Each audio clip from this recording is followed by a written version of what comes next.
Hello everyone, welcome to this data visualization series. In this lecture you are going to learn how to install and set up the required libraries for data visualization. In this video you are going to install numpy and matplotlib. You will also find C1 which is required for the subsequent classes. At that point of time I will tell you how to install the C1 and other stuff. So welcome to Byteframe Technologies and to the channel Learn with Byteframe. So let us start installing the packages which are required for this data visualization lecture. In this lecture I am going to use the Anaconda distribution. So let us open the Anaconda prompt with administrative rights.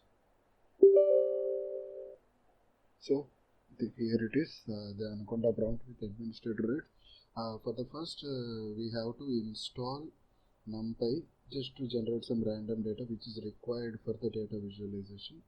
Conda install numpy will be the command and hit on enter.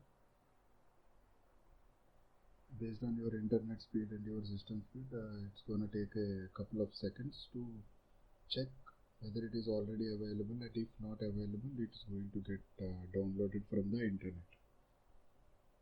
So see here, in my system it was already installed. If it is not installed in your system, then this command is going to install it in your system, but ensure that you have logged in with an administrator, logged in as an administrator. So and the next one is Conda install matplotlib. This is going to be your second library which you are going to use it for data visualization.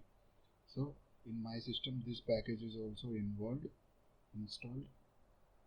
So if it is not installed in your system, the same command will help you installing this package. So don't worry. So these are the two packages required for this lecture. The first one is numpy and the second one is matplotlib. All you're gonna do is to write Conda install before that package name. If you are planning to use IDLE, so you have to open the command prompt and you have to type pip install numpy and pip install matplotlib, pip. So anyway I am going to keep these comments in the YouTube description, so you can use this. So thanks for watching. This is how we are going to install this matplotlib and numpy in Anaconda distribution, and let us go ahead and start coding in our next video. Thank you.